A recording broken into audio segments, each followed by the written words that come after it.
نحمدہ ونصلی علی رسولہ الکریم، اما بعد فاعوذ باللہ من الشیطان الرجیم، بسم اللہ الرحمن الرحیم۔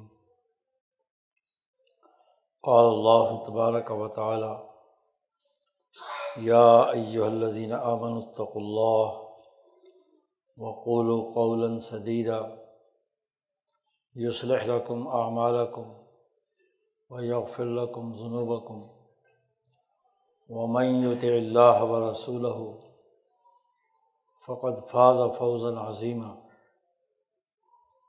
وقال النبی صلی اللہ علیہ وسلم: کانت بنو اسرائیل تسوسهم الانبیاء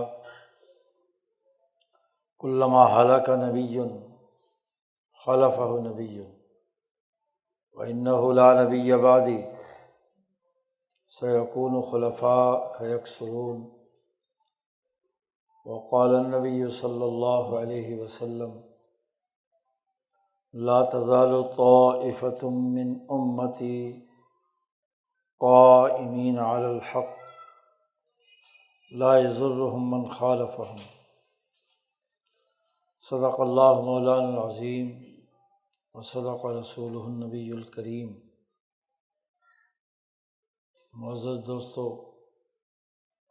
یہ جمعۃ المبارک کا مبارک اجتماع ہے، اور ہم نے اللہ تبارک و تعالیٰ کے حضور جمعے کی جو نماز فرض ہے اس کی ادائیگی مکمل کی ہے۔ جمعے کی اجتماعیت کا مقصد انسانی معاشرے میں اجتماعیت کو فروغ دینا ہے۔ اس سے پہلے لوگ انفرادی عبادات کے اندر مشغول رہتے تھے۔ گزشتہ انبیاء کے ہاں، حکماء اور عقل مندوں کے ہاں، خاص طور پر راہبوں کے ہاں، تنہائیوں میں، غاروں میں انفرادی طور پر اللہ کی عبادت کی جاتی تھی، یکسوئی کے ساتھ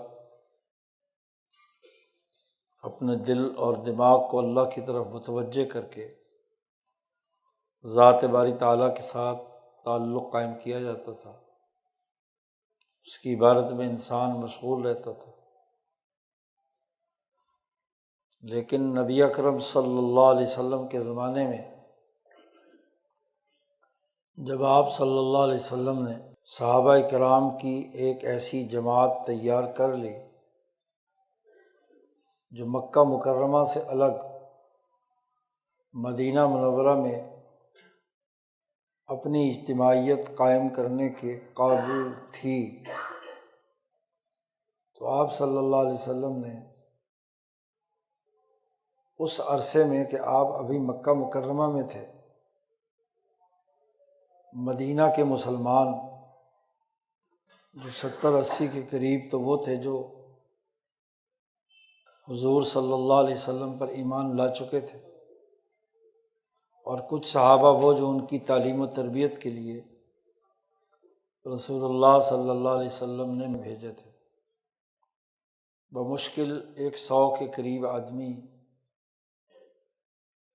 مدینہ منورہ میں تھے، تو آپ نے خط لکھ کر ان کو اجازت دی کہ 1 ہفتے کے بعد جمعے کے دن اپنی اجتماعیت قائم کریں۔ تو امت محمدیہ کو توفیق عطا ہوئی کہ وہ اس دن میں جمع ہو کر اجتماعی عبادت کرے، اور اس موقع پر وہ خطبہ ارشاد فرمایا جائے جو اس دور کے تقاضوں کے مطابق اللہ سے تعلق اور انسانی امور سر انجام دینے سے متعلق ہو۔ چنانچہ سب سے پہلا جمعہ حضرت سعد بن معاذ رضی اللہ تعالیٰ عنہ یہ بعض روایات کے مطابق حضرت مصعب بن عمیر جو معلم بنا کر بھیجے گئے تھے، انہوں نے یہ اجتماعیت قائم کی۔ سعد بن معاذ اپنے قبیلے کے سردار تھے، وہ اس لائق تھے کہ اپنے قبیلے کو ایک جگہ جمع کر کے دین کے بنیادی احکامات بیان کریں، اور مصعب بن عمیر حضور صلی اللہ علیہ وسلم نے ان کی تعلیم و تربیت کے لیے معلم بنا کر بھیجے گئے۔ گویا کہ جو استاذ اور معلم ہے، تعلیمات تو اس کی ہیں، وہ خواہ قبیلے کا سردار اس کی اطاعت کرے اور اس کے مطابق گفتگو کرے یا وہ خود کرے۔ تو جمعے کی اجتماعیت کا مقصد اپنی سوسائٹی کے اجتماعی امور کو سمجھنا ہے۔ رسول اللہ صلی اللہ علیہ وسلم نے جب ہجرت فرمائی تو مدینہ منورہ کی ایک اجتماعیت، ایک تمدن، ایک مدنیت، ایک شہریت، ایک ریاست قائم کرنے کے لیے آپ نے اقدامات کیے۔ ریاست کا سربراہ ہی خطبہ دے سکتا ہے۔ گویا کہ آپ کی آمد سے پہلے ایک چھوٹی سی اجتماعیت مدینہ منورہ میں مسلمانوں کی قائم ہو جاتی ہے، اور ریاست کا آغاز آپ صلی اللہ علیہ وسلم کی نیابت میں ریاست کا آغاز جمعۃ المبارک سے ہوا ہے۔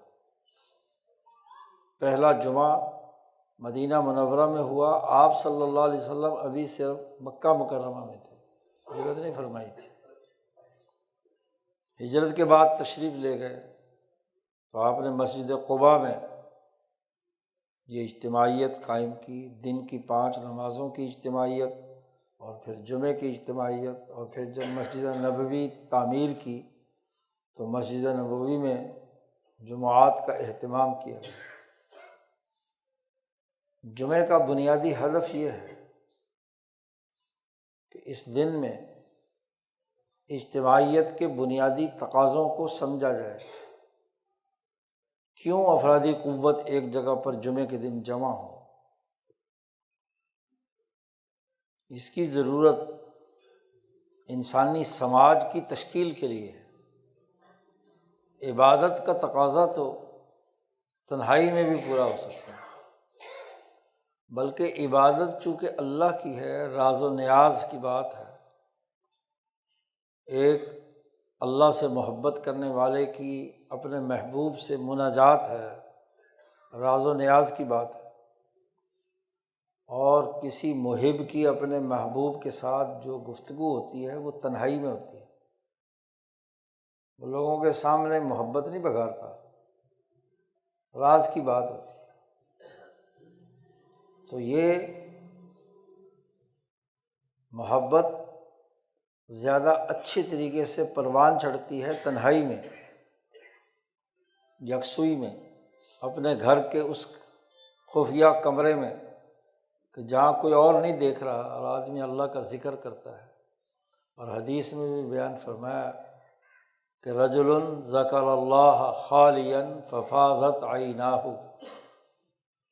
وہ آدمی جو تنہائی میں ذکر کرے اللہ کا اور اللہ کے ڈر اور خوف سے اس کی آنکھیں آنسوؤں سے ڈبڈبا جائیں۔ تو انفرادی عبادات، نوافل، اللہ کا ذکر وہ تنہائی اور یکسوئی میں کیا جاتا ہے، لیکن نماز جیسی اجتماع عبادت اس کو دن میں 5 مرتبہ جماعت کے ساتھ ادا کرنے اور ایک ہفتے کے بعد جمعے کے دن ایک محلہ، ایک شہر، اس علاقے کے تمام لوگ اپنی ایک اجتماعیت قائم کریں، اپنی اجتماعی پاور ظاہر کریں، اجتماعی قوت کا اظہار۔ اس مقصد کے لیے جمعہ قائم کیا گیا، اور ظہر کی 4 رکعتیں تھیں، جمعے کے دن 2 رکعتیں کر دیں، اور 2 رکعتوں کی جگہ پر خطبہ مقرر کیا۔ اس خطبے میں انسانوں کا اللہ کے ساتھ تعلق، اس کی حمد و ثنا، اس کی تعریف، اور پھر سماج کے جو اجتماعی معاملات ہیں ان کے بارے میں تعلیم اور تربیت، انہیں بتایا بھی جائے کہ سوسائٹی کیسے بنتی ہے، اجتماع کیسے وجود میں آتا ہے، قبیلے کے تمام لوگوں میں اور محلے میں اجتماعیت رکھنے والے تمام لوگوں میں اجتماعیت کیسے قائم ہوتی ہے۔ ہم انسانی سماج کو دیکھتے ہیں تو وہ معاہدات سے عبارت ہے۔ تو معاہدے کے کیا اصول ہیں؟ کس طریقے سے دو فریق آپس میں اللہ کو حاضر ناظر جان کر اپنے معاملات طے کریں، اس کے بنیادی پرنسپلز کیا ہے، بنیادی اصول کیا ہے، یہ سمجھانے کے لیے جمعہ کا خطبہ ہوتا ہے، اور اللہ کی حمد و ثنا کے لیے، اس کی تعریف کے لیے قرآنی آیات کا انتخاب کیا جاتا ہے، دعائیں کی جاتی ہیں، احادیث مبارکہ پڑھی جاتی ہیں، تاکہ ہم نبی اکرم صلی اللہ علیہ وسلم کی اس سنت کو زندہ کریں۔ عرب معاشروں میں تو بہت آسان تھا کہ عربی میں دعائیں ہیں، عربی میں ہی آپ صلی اللہ علیہ وسلم کی احادیث ہیں، اور اگر کوئی بات سمجھانی ہے تو عربی میں سمجھائی جائے تو لوگوں کو سمجھ آ جاتی ہے۔ لیکن ہمارے جیسے معاشرے جن کی زبان عربی نہیں ہے، اردو ہے، پنجابی ہے، سندھی ہے، پشتو ہے، بلوچی ہے، براہوی ہے، مختلف زبانیں، اب ان کو انسانی سماج کی اجتماعیت اور اجتماعی معاہدات تو ان کی زبان میں سمجھائے جا سکتے ہیں۔ اردو پاکستان کی مشترکہ زبان ہے تو اس میں سمجھائے جا سکتے ہیں۔ تو یہ اردو کا خطبہ دراصل دین کے بنیادی امور کو سمجھنے سمجھانے کے لیے، تاکہ اس کے ذریعے سے بات علم میں آ جائے کہ سماج کیسے بنتا ہے، اجتماعیت کیسے قائم ہوتی ہے۔ تو جمعے کی اجتماعیت کا بنیادی مقصد اجتماعی معاہدات اور تعلقات کی صحیح نوعیت کو واضح کر رہا ہے۔ وہ معاہدہ چاہے مرد اور عورت کا معاہدہ نکاح ہو، یا خریدار اور فروخت کنندہ کا معاہدہ بیع ہو، یا ایک پوری سوسائٹی کی اجتماعیت کے لیے معاہدہ عمرانی ہو، سوشل کانٹریکٹ، حکومت اور عوام کے درمیان تعلقات کی استواری کا نظام ہو، اس معاہدے کا تعلق آئینی دستوری ضوابط سے ہو، یا اس معاہدے کا تعلق آئین اور دستور کی روشنی میں انتظامی، قانونی اور عدالتی اختیارات کا استعمال کرنے کے ایس او پیز ہوں۔ سماج کی تشکیل کے جتنے بھی امور، ایک یونین کونسل سے لے کر وفاقی حکومت تک، اجتماعات کے جتنے بھی اجتماعی پہلو سامنے آئے ہیں، یا بین الاقوامی اقوام عالم کے درمیان جو بین الاقوامی تعلقات وجود میں آئے ہیں، ان تمام کے لیے بنیادی کرائیٹیریا کیا ہے؟ یہ اجتماعیت تو مکہ میں ابو جہل بھی قائم کرتا تھا، دار الندوہ میں کیسر و کسریٰ کے دربار بھی لگتے تھے، ان کے گورنر دربار منعقد کرتے تھے۔ انگریزوں کے زمانے میں انگریز بھی گورنر ہاؤسز میں دربار لگاتا تھا، تمام جتنے بھی علاقوں کے انتظامی افسر ہیں وہ دربار لگاتے ہیں۔ پولیس کا بھی دربار لگتا ہے، فوج کا بھی دربار لگتا ہے، عدلیہ کا دربار بھی لگتا ہے، اجتماعیت تو ان کے یہاں بھی ہے۔ اب دیکھنا یہ ہے کہ دین اسلام کی اجتماعیت اور یہودیوں، عیسائیوں، ہندوؤں یا غیر مسلموں یا دین سے ماوراء مادی نقطہ نظر سے جو اجتماعیتیں قائم ہوتی ہیں، اس اجتماعیت میں اور دین کی اجتماعیت میں کیا فرق ہے، یہ سمجھ لینا کہ جیسے انسانیت پر مسلط فرعونی، قارونی، حامانی نظام یا ابو جہل اور قیصر و کسریٰ کا نظام یا مادی نظام ہے حیات ایک اجتماعیت قائم کرتے ہیں، ایسے ہی جمعے کے دن مسلمان حکمران یا مسلمان شیخ الاسلام، تعلیم و تربیت دینے والا استاذ جس کو محلے والے اپنا بڑا مانتے ہیں، جسے ایک سوسائٹی دین کا معلم اور رہنما مانتی ہے، اس اجتماعیت میں جو جمعے کے دن قائم ہوئی یا عید الفطر اور عید الاضحیٰ میں قائم ہوئی سالانہ، اس دربار میں جو اللہ کے دربار میں سب نے حاضر ہونا ہے، تو اللہ کے اس دربار میں اور مثلاً انگریزوں کے قائم کیے ہوئے دربار میں کیا فرق ہے؟ پولیس کے دربار میں جو انگریزوں نے بنایا تھا نظام 1861 میں، یا فوج کا دربار جو برطانوی سامراج نے ملٹری سسٹم کو منظم کرنے کے لیے فوجی دربار منعقد کیے جاتے ہیں، تمام آرمی چیف کا دربار سب سے بڑا ہوتا ہے، پھر جو کور کمانڈر ہوتا ہے اس کا دربار ہوتا ہے، پھر آگے بریگیڈیئر کے دربار ہوتے ہیں، ہر کرنل، میجر وہ اپنی سطح کے لوگوں کو جمع کرتا ہے اور اپنے اپنی تقاضوں کے مطابق ہدایات جاری کرتا ہے، پروٹوکول ہے، سیکورٹی کے حوالے سے، نظم و نسق کے حوالے سے، کھانے پینے کے حوالے سے، رہنے سہنے کے حوالے سے پروٹوکول ہوتے ہیں، خاص قسم کا لباس، خاص قسم کی شناخت، کون سا افسر کس رینک کا کہاں بیٹھے گا اور کیا اس کی ترتیب ہوگی، ان درباروں میں بات کی جاتی ہے۔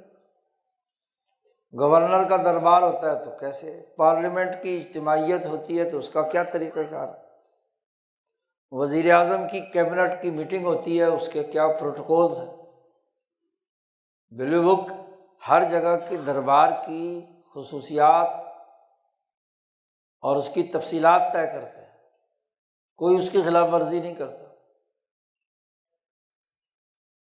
تو یہ دربار جو مادی نقطہ نظر سے یا انسانی اجتماعیت کو کوئی بادشاہ، حکمران، کوئی فرعون اپنے مقاصد کے لیے استعمال کرتا ہے، اس دربار میں اور جو دربار الہی میں ذات باری تعالیٰ کے سامنے جامع مسجد میں یا مساجد میں لوگ جمع ہوں گے اور اجتماعیت قائم کریں گے، اس اجتماعیت میں اور اس اجتماعیت میں کیا فرق ہے، یہ فرق سمجھنا ایک مسلمان کے لیے بڑا ضروری ہے۔ نہ تو مسجد کا دربار ان بادشاہوں کے دربار کی طرح ہے، ابو جہل کے دار الندوہ کی طرح ہے، نہ قیصر و کسریٰ کی شہنشاہیت کی طرح ہے۔ اس دربار کے شہنشاہ ذات باری تعالیٰ کے حضور میں سب جمع ہوں گے۔ آپ صلی اللہ علیہ وسلم کے زمانے میں آپ اس کے چیف ایگزیکٹو بھی ہیں، معلم بھی ہیں، تربیت کرنے والے بھی ہیں، سلطان بھی ہیں، حکمران بھی ہیں، اور آپ صلی اللہ علیہ وسلم کے بعد خلفائے راشدین ان کا دربار لگتا تھا، ابو بکر صدیق کا، عمر فاروق کا، عثمان غنی کا، علی المرتضیٰ کا،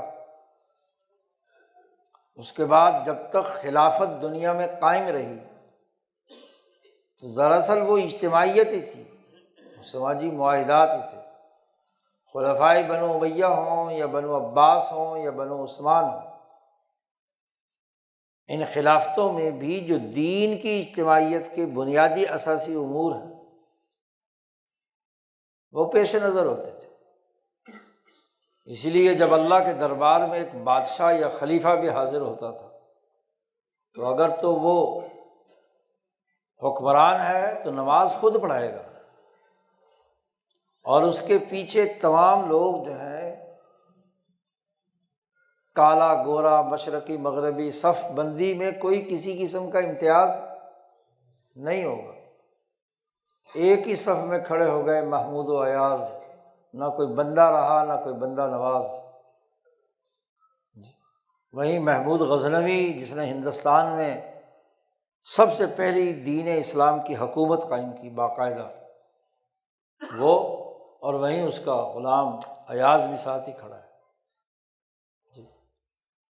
تو اس دربار میں، اس اجتماعیت میں، اور جو مادی نقطہ نظر سے انسانوں پر حکمرانی کے لیے اجتماعیت اور دربار منعقد کیے جاتے ہیں، ان کے درمیان فرق سمجھنا یہ ضروری ہے۔ جمعے کی اجتماعیت کے خطابات کے ذریعے سے یہ فرق سمجھایا جانا چاہیے۔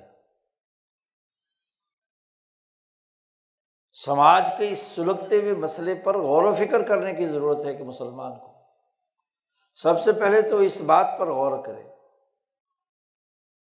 کہ کیا وجہ ہے کہ مسلمانوں کی یہ اجتماعیتیں بے روح ہیں۔ سب سے بڑا جمعہ کا اجتماع خانہ کعبہ میں ہوتا ہے، مسجد نبوی میں ہوتا ہے، پھر جہاں جہاں جتنی بڑی مسجد، جامع مسجد دلی میں ہوتا ہے، بادشاہی مسجد لاہور میں ہوتا ہے، اسلام آباد کی بڑی فیصل مسجد میں ہوتا ہے۔ تو اجتماعات تو بڑے بڑے ہیں جہاں جہاں مسلمان ہیں، لیکن یہ جو اللہ کو ماننے والے اتنے بڑے بڑے مجمع میں جمعے کے دن حاضر ہوتے ہیں، ان کی اجتماعیت کوئی نتیجہ پیدا نہیں کرتی، جبکہ امریکہ، برطانیہ، یورپ، دنیا کی سامراجی طاغوتی قوتیں، ان کا چھوٹا سا بھی اجتماع انسانیت پر اثر انداز ہوتا ہے۔ G7 ممالک کا اجتماع سربراہان کا، G20 کے لیڈر اور رہنما، وہ کوئی بین الاقوامی اجتماع منعقد کرتے ہیں، یا وائٹ ہاؤس میں اور کانگریس میں کیا ہوا اجتماع، یا برطانوی پارلیمنٹ کا اجتماع، یا اسی طریقے سے آپ تمام درباروں کی بات کر لو، فوجی دربار ہو، پولیس کا دربار ہو، سیاستدانوں کا دربار ہو، ان کے فیصلے اور ان کی اجتماعی طاقت سوسائٹی پر اثر انداز ہوتی ہے۔ سوسائٹی کو بنانے بگاڑنے کے اعتبار سے کیا ہے، جو وہ فیصلہ کریں وہ نافذ العمل ہوتا ہے، لیکن جمعہ کا اجتماع پھسپھسا، قصے کہانیاں مولوی صاحب نے سنا دی، ادھر ادھر کی باتیں کر کے دل پر چا لیا، نعرہ تکبیر بلند ہو گئے، لیکن نتیجہ کیا ہے؟ آسمان سے اوپر کی باتیں کی یا زمین سے نیچے کی باتیں کی؟ اجتماعیت بنائی تھی اس کرۂ ارض پر انسانوں کے درمیان باہمی روابط اور تعلقات کے لیے، ان کو اللہ سے جوڑنے اور اللہ کی حکمرانی کو غالب کرنے کے لیے، لِیُظْہِرَہُ عَلَى الدِّینِ کُلِّهِ، کے لیے کہ دین غالب کیا جائے۔ لیکن اجتماعیت پھسپھسی کوئی نتیجہ نہیں پیدا کرتی۔ پہلی تو یہ بات غور و فکر کرنے کی، اور دوسری یہ بات ہے کہ ہمیں فرق سمجھنا ہے کہ مادی درباروں میں یا مفاداتی درباروں میں یا خاص قسم کی تنظیم اور نظم و ضبط کے درباروں میں اور دین اسلام کے دربار میں فرق کیا ہے؟ جو دربار خدا بندی مسجد اللہ کے نام پر بنائی ہے تو یہ اللہ کا دربار ہے، یہ کسی بریگیڈیئر کا، جرنیل کا، کسی وزیر اعظم کا، کسی صدر کا، کسی چودھری اور کسی وڈیرے کا دربار نہیں ہے، اللہ کا دربار۔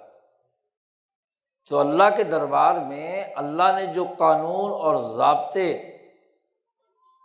انسانی سماج کی تشکیل کے، اجتماعیت کے قائم کیے ہیں، ان کا فہم اور شعور تو حاصل کرنا ہے۔ معاہدات میں دیکھا جائے تو سب سے پہلا معاہدہ جو پوری سوسائٹی کے اندر ہوتا ہے وہ میاں بیوی کا معاہدہ، معاہدہ نکاح ہے۔ ساری سوسائٹی اس معاہدہ نکاح سے اولاد پیدا ہوتی ہے، نسل بڑھتی ہے، خاندان بنتے ہیں تو سماج بنتا ہے۔ اس لیے سماج کی پہلی بنیادی اکائی فیملی سسٹم ہے، معاہدہ نکاح ہے۔ قرآن حکیم نے بڑی تفصیل کے ساتھ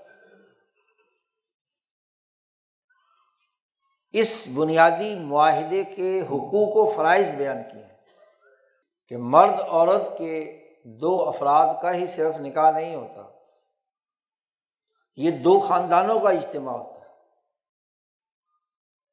اور پھر ان خاندانوں سے جڑے ہوئے رشتے، خونی رشتے، سسرالی رشتے، ان کا اجتماع ہوتا ہے۔ یہ کوئی دو فرد تو صرف نہیں ہے، بظاہر تو وہ دو فرد کے درمیان معاہدہ ہوا ہے، لیکن لڑکے کے خاندان کے تمام رشتہ دار جہاں جہاں بھی شاخیں پھیلی ہوئی ہیں، سسرالی ہوں یا ماں کی طرف سے ہوں یا باپ کی طرف سے، ایسے لڑکی کے تمام رشتہ دار اس کی ماں اور اس کے باپ کی طرف سے، دو خاندان جڑتے ہیں، دو محلے جڑتے ہیں۔ تو یہ پہلا اور بنیادی معاہدہ، معاہدہ نکاح ہے۔ اس معاہدے کے بارے میں جتنی ممکنہ تفصیلات ہو سکتی ہیں قرآن نے بار بار انہیں بیان کیا، اور پھر اسی معاہدے کی اساس پر قبیلے کا نظام ہے، ملک کا نظام ہے، سوسائٹی ہے، جیسے جیسے اوپر جڑتے چلے جاتے ہیں تو ہم اپنے اجتماع کے نظم و نسق کو چلانے کے لیے اپنے حکمران منتخب کرتے ہیں، اپنی عدلیہ ہے، اپنا آئین ہے، اپنا قانون ہے، ایک پورا سوشل کانٹیکٹ وجود میں آتا ہے۔ اگر یہ معاہدہ نکاح نہ ہو، نسل ہی نہ بنے تو اگلی ضروریات اور تقاضے پورے ہوں گے نہیں۔ اس لیے قرآن نے اس بنیادی معاہدے کو پیش نظر رکھ کر اس کے بارے میں ہدایات جاری کی ہیں۔ آج کا یہ جمعہ اس حوالے سے بھی اہم ہے کہ نکاحوں کی تقریب بھی ہے، دو نکاحوں، مولانا نور صاحب خان صاحب کا بیٹا کلیم اللہ اور آپ کی مسجد کے سیکرٹری عقیل الرحمان صاحب کا نکاح ہے، بلکہ یہ پورا ہفتہ ہمارا نکاحوں میں گزرا ہے، نکاح ہی پڑھا ہے۔ تو نکاح جو بنیادی اکائی ہے انسانی سماج کی، اس کے بنیادی اساسی امور جو رسول اللہ صلی اللہ علیہ وسلم نے بیان کیے ہیں وہ اجتماعیت سے متعلق ہے۔ یہ جو خطبے میں آیت تلاوت کی ہے یہ ہم خطبہ نکاح کے اندر بھی پڑھتے ہیں۔ اس سے پہلے مرد اور عورت دونوں کی جو قرار واقعی حیثیت دین کے نقطہ نظر سے ہے وہ آیت پڑھی جاتی ہے، یا ایھا الناس اتقوا ربکم الذی خلقکم من نفس واحدہ وخلق منہا زوجہا، اے لوگو اس اللہ سے ڈرو، کیونکہ اللہ کے دربار میں حاضر ہے نا، معاہدہ ہم نے اللہ کے نام پر کیا ہے، کسی لڑکے کے لیے لڑکی اور لڑکی کے لیے لڑکا حلال تب ہوا ہے کہ وہ اللہ کے نام پر معاہدہ ہو، یہ کسی بت کے نام پر نہیں ہے، کسی مالی مفادات کی بنیاد پر نہیں ہے۔ دو خاندان جڑیں تو اللہ کے نام پر جڑیں گے۔ نبی اکرم صلی اللہ علیہ وسلم نے فرمایا ہے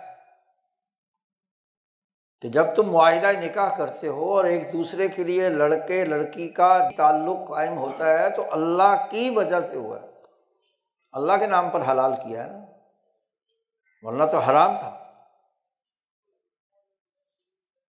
تو اللہ جس کے نام پر یہ معاہدہ ہو رہا ہے، تو سب سے پہلے خطبے میں اس اللہ سے ڈرنے کا حکم دیا جاتا ہے، یا ایھا الناس اتقوا ربکم، اے لوگو، مسلمانوں کی صرف بات نہیں کی، انسانیت کی بات کی ہے، کیونکہ نکاح ہر انسان دوسرے عورت سے، مرد اور عورت کرتے ہیں، وہ کسی مذہب کا ہو، کسی نسل کا ہو، کسی خطے کا ہو۔ تو سب سے پہلے تو اپنے اس پروردگار کا ڈر اور خوف تمہارے اندر پیدا ہونا چاہیے۔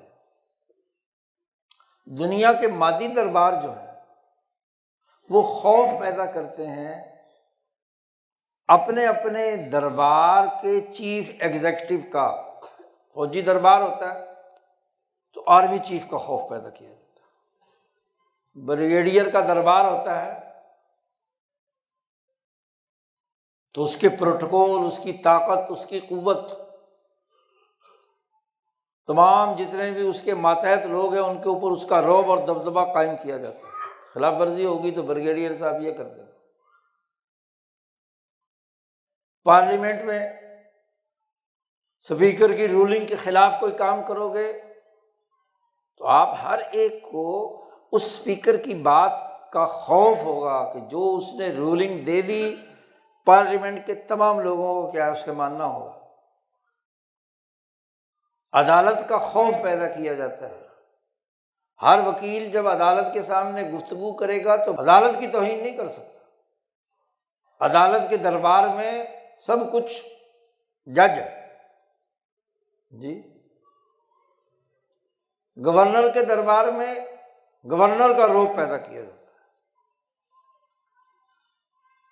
اللہ نے کہا کہ بھائی جب بھی معاہدہ کرنا ہے تو اللہ تبارک و تعالیٰ کے ڈر کی بنیاد پر معاہدہ ہو، تو اللہ کا خوف پیدا کرو۔ ٹھیک ہے، اللہ کے علاوہ جتنے لوگ اگر ہمارے حقوق ادا کریں گے تو ہم ان کا احترام کریں گے۔ خوف تو صرف کس سے ہے؟ اللہ سے۔ الا ان اولیاء اللہ لا خوف علیہم ولا هم یحزنون، ان پر کوئی خوف طاری نہیں ہوتا۔ خوف ہوتا ہے تو صرف اللہ سے۔ انما یخشی اللہ من عبادہ العلماء، اللہ سے ڈرتے ہیں علماء ربانیین، اولیاء اللہ۔ تو کسی بھی سماجی معاہدے کی بنیادی اساس جو دین اسلام کے نقطہ نظر سے جو اجتماع قائم ہوگا اس میں اتقوا ربکم، یہ معاہدہ نکاح ہو رہا ہے، اس لیے اس معاہدے میں، اس مجلس نکاح میں جتنے انسان شریک ہیں سب سے پہلے ان سے کہا اتقوا ربکم، اور وہ رب تمہارا جس نے تمہیں بھی پیدا کیا ہے مردوں کو، اور وَخَلَقَ مِنْهَا زَوْجَهَا، اور اسی نے تمہاری بیوی کو بھی، عورت کو بھی پیدا کیا۔ اور یہ بات بھی سن لو کہ ایک ہی نفس واحدہ سے ہوئے ہیں یہ دونوں، دونوں کی عزت ہے، دونوں کا احترام ہے، دونوں برابر حیثیت رکھتے ہیں، یہ بھی انسان ہے، یہ بھی انسان ہے۔ من نفس واحدۃ، ایک نفس سے تم دونوں کو پیدا کیا ہے۔ کوئی مرد کے دماغ میں برتری کا خمار ہو اور عورت کے دماغ میں، اس کے دماغ میں اپنی برتری کا خمار موجود ہو، نہیں، دونوں برابر۔ الذی خلقکم من نفس واحدہ، تم تمام کو ایک ہی نفس سے پیدا کیا ہے، اور اسی ایک نفس سے کیا ہے، عورت کو پیدا کیا ہے، ایک ہی فرد ہے۔ آج کی سائنس تو ابھی تک صرف مرد اور عورت کے ایک ہونے پر متفق ہوئی ہے کہ ساری دنیا انسانیت 8 ارب کی انسانی آبادی آدم اور حوا سے پیدا ہوئی، اور قرآن کہتا ہے کہ یہ آدم اور حوا بھی ایک ہی نفس سے پیدا ہوئے ہیں۔ ماں کے پیٹ میں جب بچہ بن رہا ہوتا ہے 3 مہینے تک تو پتہ ہی نہیں چلتا کہ وہ لڑکا ہے کہ لڑکی ہے۔ ہر نفس جو پیدا ہونے والا ہے اس کے ہارمونز ایک ہی طرح کے ہوتے ہیں 3 مہینے تک۔ مردانہ ہارمونز غالب آ جائیں تو لڑکا بن جاتا ہے، اور اگر زنانہ ہارمونز غالب آ جائیں تو لڑکی بن جاتی ہے۔ یہ جو آج کل لڑکا لڑکی بن گیا یا لڑکی لڑکا بن گیا، ہارمون تبدیل کیے جاتے ہیں نا مصنوعی طور پر، کہ ایک ایسی اب نارمل حالت میں وہ بچہ پیدا ہوا ہے، نہ پورا لڑکا ہے نہ پورا لڑکی ہے۔ اب جب ڈاکٹر دوائیاں کھلاتے ہیں تو لڑکا لڑکی بن جاتا ہے، لڑکی لڑکا، دونوں ایک ہی نفس سے ہیں، ایکس وائی کا فرق ہے صرف، تو دونوں کے دونوں ایک ہی نفس سے پیدا ہوئے ہیں۔ لہذا ان دونوں کے درمیان جو انسانی نقطۂ نظر سے وحدت ہے، کارکردگی کے اعتبار سے تو فرق ہے، صلاحیت اور استعداد کا فرق بھی ہو سکتا ہے، لیکن انسانی نقطۂ نظر سے 2 انسان ہیں، اور دونوں انسانوں کے حقوق ہیں، فرائض ہیں، ذمہ داریاں ہیں۔ اس معاہدہ کرتے وقت اس انسان کو اس دوسرے انسان کی رسپیکٹ کرنی ہے، اور اس دوسرے انسان کو اس پہلے انسان کی کیا ہے۔ معاہدہ تبھی ہوگا نا، معاہدے کا نسبت مساوات کی ہوگی تو معاہدہ چلتا ہے۔ یہ کوئی غلامی نہیں ہے۔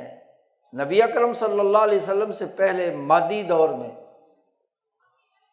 یہ جو معاہدہ نکاح ہوتا تھا، اس میں عورت انسان نہیں سمجھی جاتی تھی، جانور سمجھی جاتی تھی، اور نکاح کا مطلب ہوتا تھا کہ مرد نے پیسے دے کے عورت خرید لی۔ بلکہ جس سال نبی اکرم صلی اللہ علیہ وسلم دنیا میں تشریف لائے ہیں، آپ کی ولادت مبارکہ ہے 570 عیسوی میں، فرانسیسی دربار پارلیمنٹ فیصلہ کرتا ہے یورپ میں کہ عورت انسان نہیں ہے، عورت ایک جانور ہے، اس کو اسی طرح خرید و فروخت کی جا سکتی ہے جیسے گائے، بیل، بھینس، گدھا، گھوڑا، اونٹ آپ خریدتے ہیں۔ یعنی پورا دربار یہ فیصلہ کر رہا ہے، تو کیا ان بادشاہوں کے درباروں کے فیصلوں کا اعتبار ہوگا؟ جو مردانہ شاونزم کے تحت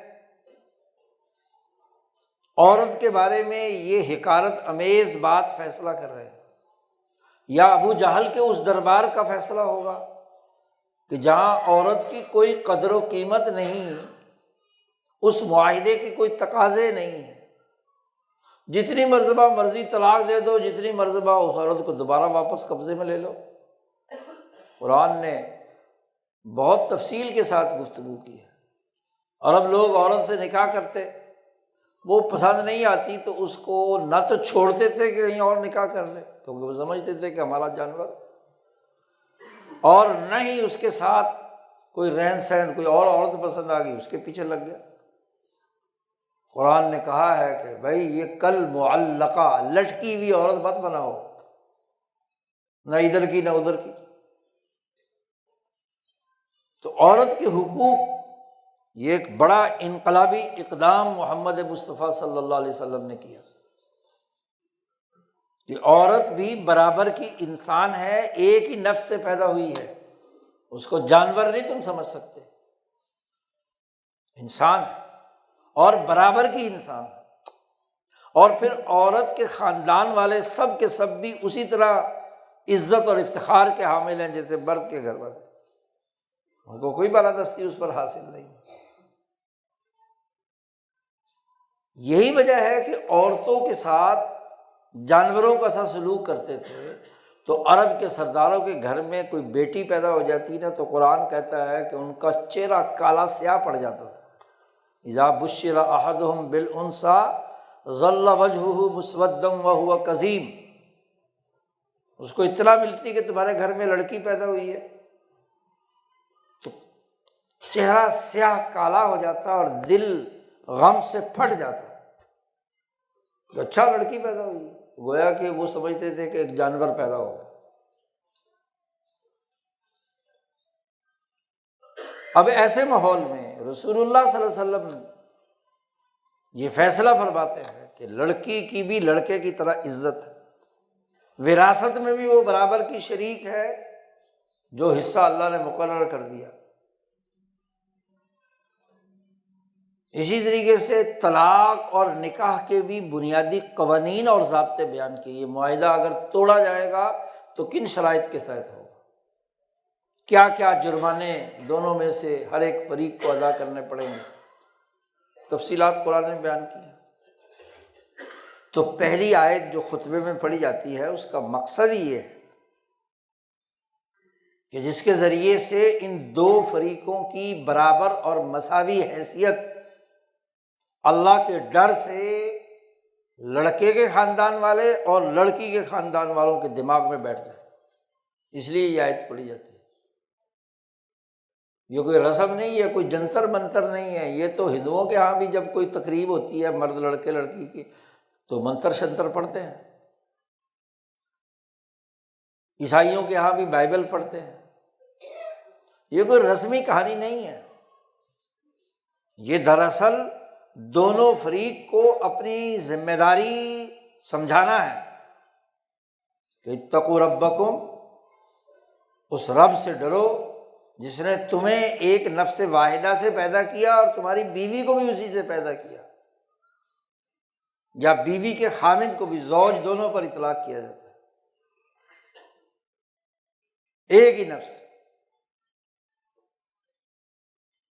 اور پھر اس اساس پر جب یہ بات طے ہو گئی تو یہ جو معاہدہ نکاح ہو رہا ہے اس میں دونوں فریق ایجاب و قبول کریں گے، سوچ سمجھ کر لڑکی اپنی آزاد مرضی سے فیصلہ کرے گی اور لڑکا اپنی آزاد مرضی سے فیصلہ کرے گا، خاندان کے حقوق سامنے رکھتے ہوئے دونوں اپنی باہمی رضامندی سے جو بات کہیں گے وہ بات سچی ہونی چاہیے۔ دوسری آیت یہ پڑھی جاتی ہے جو ابھی خطبے میں پڑھی، اتقوا اللہ وقولوا قولا سدیدا، اللہ سے ڈرو اور جو یہاں بات کہنی ہے نا وہ ٹھیک ٹھیک یہیں کہہ دو۔ لڑکی راضی نہیں ہے تو کہہ دے کہ میں نہیں کرانا نکاح اس لڑکے سے، لڑکا اگر نہیں کرنا چاہتا اس لڑکی سے شادی تو کہہ دے قولا سدیدا، صحیح صحیح بات کرو۔ پہلی آیت میں انسانی مساوات بیان کی کہ دونوں کی حیثیت برابر ہے، دوسری آیت پڑھی جاتی ہے کہ تم اللہ سے ڈرو، یہاں بھی تقویٰ پہلے، ایمان والو اللہ سے ڈرو، جو بات کہنی ہے وہ بالکل صحیح کہو، قول سدید، کھری بات، سچی اور سیدھی بات۔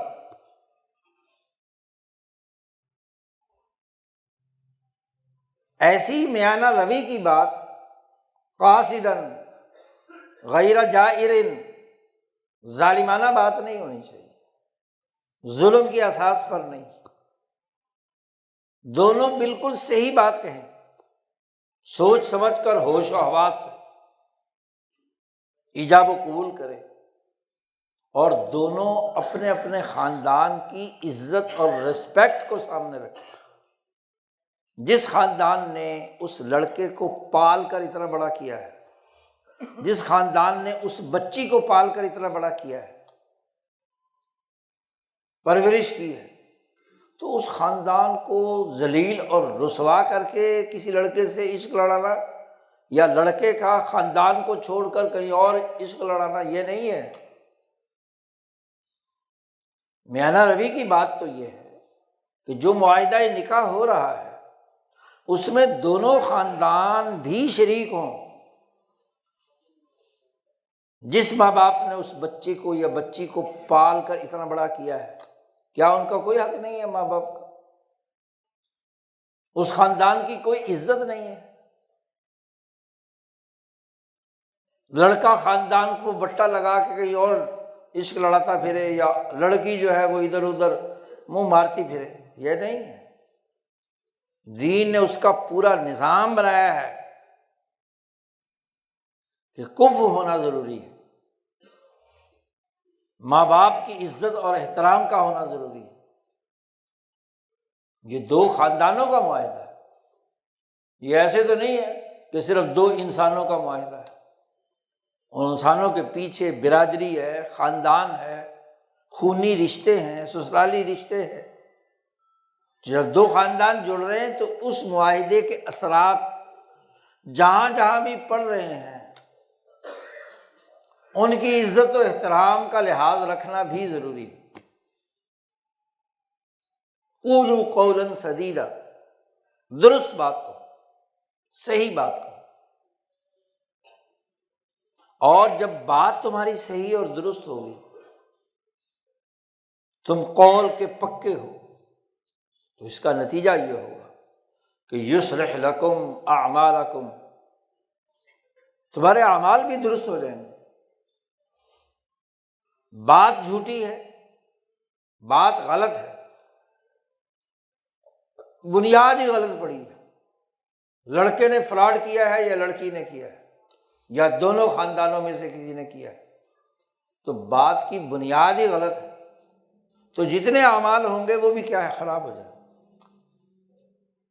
جب کسی دیوار کی بنیاد ٹیڑھی رکھ دی جائے تو اوپر جتنی مرضی لے جاؤ دیوار ٹیڑھی ہوگی، کجی ہوگی۔ ایگریمنٹ میں دونوں فریقوں کا شریک ہونا اور سچی اور کھری بات کرنا لازمی اور ضروری۔ یصلح لکم اعمالکم، بنیادی عمل وہ صحیح ہو جائے گا، وہی عمل جو میاں بیوی کے ملنے سے ایک خاندان کی صورت میں، کیونکہ یہ معاہدہ نکاح ایک نئی اکائی بنانے کا موقع ہے۔ بچے جوان ہو گئے ہیں تو وہ اپنا ایک خاندان بنائیں گے، آگے چل کر مستقبل میں یہ ماں باپ جو ان بچوں کے بوڑھے ہو گئے تو انہوں نے ان کی جگہ سنبھالنی ہے۔ سوسائٹی کے نمائندے اب یہ ہیں، ان کو سوسائٹی کو سمجھ کر چلانا ہے۔ یصلح لکم اعمالکم، ہاں عمل کرنے میں کہیں غلطی ہو گئی، لڑکی سے ہو گئی یا لڑکے سے ہو گئی، تو یہ چھوٹی موٹی غلطیاں یہ تو ہوتی رہتی ہیں۔ دو برتن بھی پاس پڑے ہوں تو آپس میں ٹکرا جاتے ہیں، تو یہ تو انسان ہے زندہ، دو خاندانوں کے درمیان بھی غلطیاں ہو سکتی ہیں، لیکن جب اللہ کا ڈر ہے تو اللہ تعالیٰ جو ہے تمہارے گناہوں کو، لغزشوں کو، غلطیوں کو معاف کرنے والا ہے، کیونکہ بات کھری کی ہے، بات صحیح کی ہے، کوئی جھوٹ نہیں بولا گیا۔ تو جو چھوٹی موٹی باتیں، غلطیاں نظر انداز کر کے گھر کو لے کر چلنا ہوتا ہے، یہ نہیں کہ ذرا ذرا سی بات پر تو میں اور لڑائی شڑائی پیدا ہو جائے۔ پھر تیسری آیت پڑھی جاتی ہے خطبہ نکاح میں، یا ایھا الذین آمنوا اتقوا اللہ حق تقاتہ ولا تموتن الا وانتم مسلمون، اے ایمان والو اللہ سے ڈرو جتنا ڈرنے کا حق ہے۔ ایک حصے میں ڈرے پھر آگے جا کر نہ ڈرے، کیونکہ اب زندگی گزارنی ہے، یہ کوئی عارضی معاملہ نہیں ہے معاہدہ نکاح، یہ تو موت تک وہ لڑکا لڑکی آپس میں بندھے ہوئے ہیں، انہوں نے اپنی اولاد کی پرورش کرنی ہے، انہوں نے ایک نئی سوسائٹی بنانی ہے، ایک نیا گھر بننا ہے، نئی اجتماعیت بننی ہے۔ یہ رشتہ عارضی نہیں ہے کہ آج نکاح کیا کل پٹ طلاق ہو گئی، ذرا سی بات پر لڑ جھگڑ گئے۔ ہر مرحلے میں تمہیں اب پوری زندگی میں اللہ سے ڈرنا ہے جس حد تک بھی ممکن ہو، حق تقاتی۔ اور یاد رکھو اللہ نے کہا وَلَا تَمُوتُنَّ إِلَّا وَأَنْتُمْ مُسْلِمُونَ، موت تک تمہیں یہ معاہدہ رکھنا ہے، اور اس وقت تک مت مرنا جب تک کہ تم سچے مسلمان ہو کر ایک دوسرے کے ساتھ سلامتی اور امن کے ساتھ زندگی بسر کرو۔ موت تمہاری سلامتی کے ساتھ ہو، اسلام کے ساتھ ہو، دین کے ساتھ ہو، ایک دوسرے کے حقوق تک ہو۔ تو پیدائش، تخلیق سے لے کر موت تک کہ تینوں مرحلے خطبہ نکاح میں زیر بحث آتے ہیں۔ تینوں آیات اسی لیے خطبہ نکاح میں پڑھی جاتی ہیں کہ ان کے ذریعے سے یہ معاہدہ نکاح اول سے آخر تک اور تینوں جگہ پر اتقوا ربکم، اتقوا اللہ، اتقوا اللہ، اللہ کے ڈر کی بات ہے، اللہ کا دربار ہے۔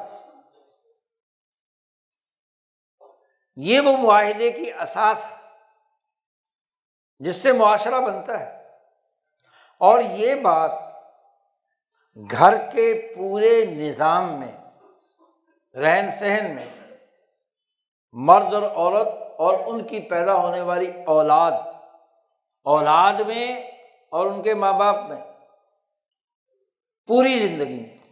پھر یہ گھر بنا، دوسرا گھر بنا، تیسرا گھر بنا، جتنے بھی جوڑے شادی شدہ وہ کسی محلے میں رہتے ہیں، تو محلے کی ایک سوسائٹی اور اجتماعیت، اس اجتماعیت کے بھی یہی حقوق و فرائض ہیں، ان کا سسٹم بھی یہی ہے کہ وہ ہر موقع پر کھری بات کرے۔ معاہدہ بیع ہے، دو فریق خرید و فروخت کر رہے ہیں، تو اس میں بھی دونوں فریق برابر حیثیت کے ہیں اور برابر چیزیں خرید رہے ہیں۔ اس شے جو خریدی جا رہی ہے، اس کے جو آپ پیسے دے رہے ہیں، وہ مارکیٹ ریٹ کے مطابق اور آپ کی اپنی طے کردہ قیمت کے مطابق دونوں برابر ہیں تو خرید رہے ہیں نا۔ دکاندار چیز بیچ رہا ہے، اس کے خیال میں اس کے جو وہ پیسے وصول کر رہا ہے وہ اس کی چیز کے برابر ہے، اور خریدنے والا جو اس کو رضامندی سے پیسے دے رہا ہے اس کے خیال کے مطابق بھی یہ پیسے واقعی اس چیز کے بنتے ہیں، تبھی سودا ہوتا ہے نا۔ کوئی بے وقوف مجنونوں کی بات نہیں ہو رہی۔ دکاندار ہو یا سامنے بیٹھا ہوا بے وقوف ہو جی خریدار، اس کو بھی حضور صلی اللہ علیہ وسلم نے منع فرمایا کہ کوئی بچہ ہے، کوئی بوڑھا ہے جس کو کوئی سمجھ نہیں ہے تو دکاندار اس کے ساتھ فراڈ نہ کرے، یا دکاندار کوئی بوڑھا ہے تو کوئی خریدار اس کے ساتھ فراڈ نہ کرے۔ بیع تبھی ہوگی۔ اسی طریقے سے کوئی یونین کونسل کا چیئرمین بنتا ہے، کوئی ضلع کا نمائندہ بنتا ہے، کوئی انتظامی ادارہ وجود میں آتا ہے، کوئی عدالتی ڈھانچہ بنتا ہے، کوئی ریاستی ڈھانچہ بنتا ہے، سوشل کانٹریکٹ بنتا ہے، تو اس کے لیے ان بنیادی اساسی اصولوں کو اپلائی کیا جائے کہ ہر فریق اپنی آزاد مرضی سے کیا ہے معاملہ طے کرے۔ اس کی حکومت عوام کی آزاد مرضی سے ہونی چاہیے۔ دونوں فریقوں کے درمیان، حکومت اور عوام کے درمیان جو سوشل کانٹریکٹ ہے وہ قومی آزادی کی بنیاد پر ہو، قومی غلامی کی بنیاد پر نہیں۔ زبردستی کوئی حکمران آ کر قوم پر مسلط نہ ہو جائے، فرعون، نمرود، شداد، ابو جہل کی طرح۔ عوام پسند کریں تو وہ حکمران بنے، اور اس کی تربیت نماز کے ذریعے سے دے دی کہ مقتدی جس امام کو اپنا رہبر و رہنما مانے جس حکمران کو منتخب کریں وہ جماعت کے لیے مسلح پر چڑھے۔ اگر مقتدی کے دماغ میں اپنے امام کے خلاف بغاوت ہے، برا سمجھتا ہے، تو اس کی نماز کا کیا نتیجہ ہوگا؟ اللہ کے دربار میں بھی حاضر ہونا ہے تو اس امام کے ساتھ، جس امام کے ساتھ آپ کا دل خوش ہے، جیسے معاہدہ نکاح میں لڑکا لڑکی ایک دوسرے پر خوش ہوتے ہیں تو نکاح کر رہے ہیں، ایسے ہی مقتدی اور امام کا رشتہ ہے، یاد رکھو۔ ایسے ہی حکمران اور عوام کا رشتہ ہے کہ دونوں ایک دوسرے کے حقوق ادا کرنے والے ہوں، عوام اپنے حکمران سے خوش ہوں۔ اس لیے نبی اکرم صلی اللہ علیہ وسلم نے فرمایا کہ جو حکومت ظالمانہ ہے، سلطان جائر ظالم،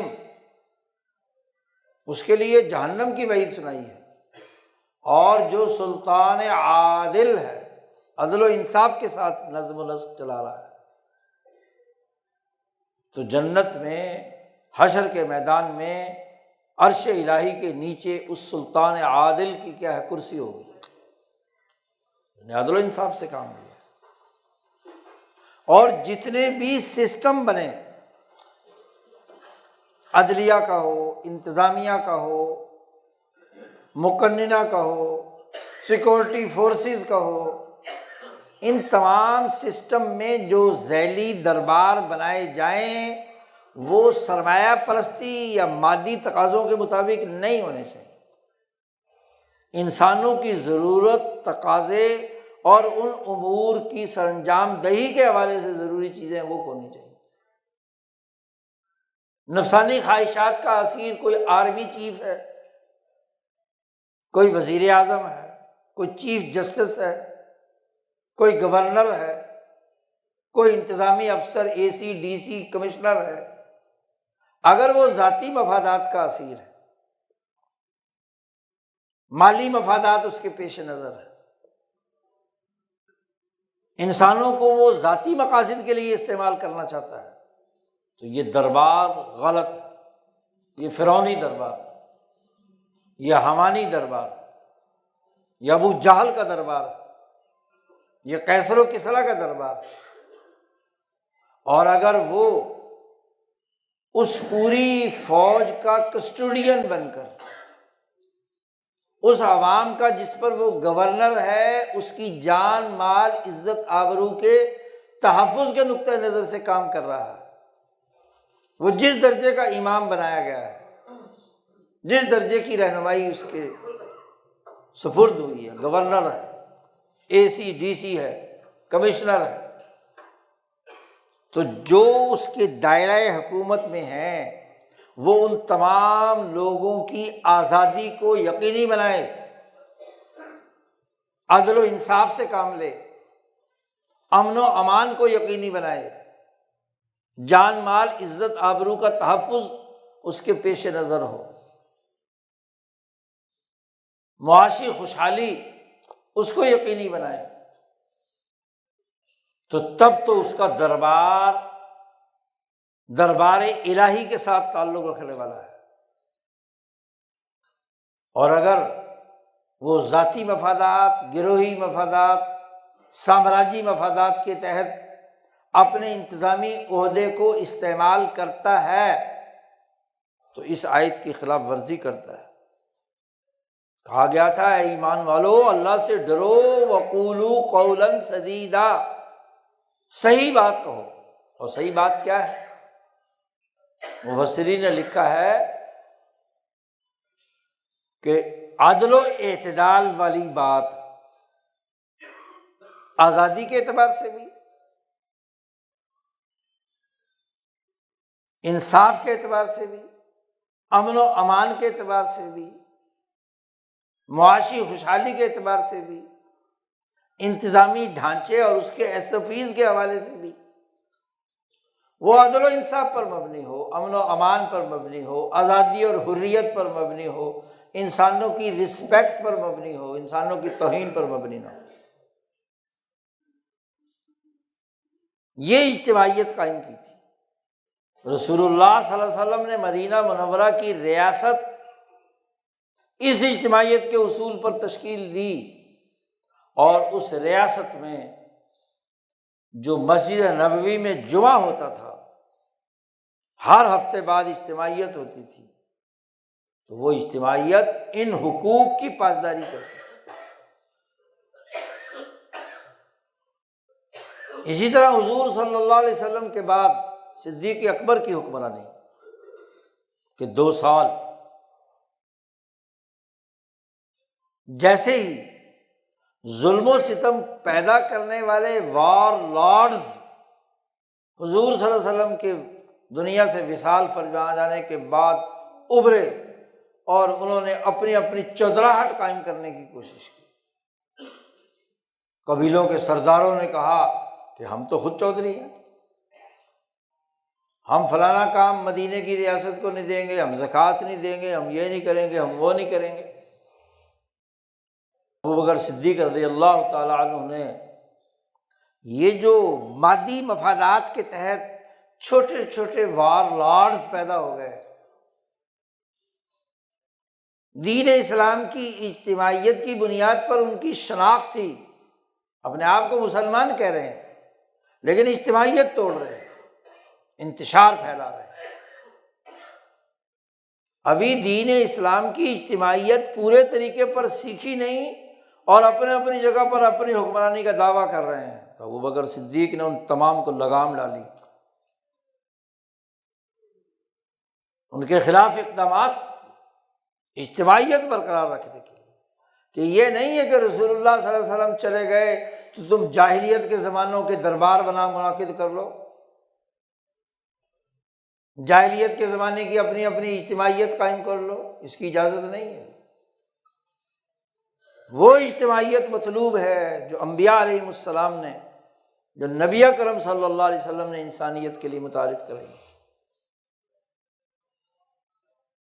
اسی طرح عمر فاروق رضی اللہ تعالیٰ عنہ نے، عثمان غنی نے، علی المرتضیٰ نے، حسن و معاویہ رضی اللہ تعالیٰ عنہ نے اپنے اپنے ادوار حکومت میں، یہ صحابہ،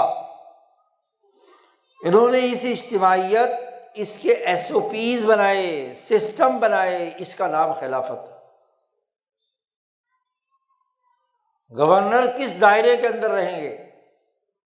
کوفہ کا گورنر اپنے درباریوں کے دربار منعقد کرتے وقت کیا مدینے کے ان SOPs کی پاسداری کر رہا ہے جو عمر فاروق نے جاری کیے ہیں؟ قول سدید اس کی پاسداری ہو رہی ہے یا اس کو توڑ رہے ہیں؟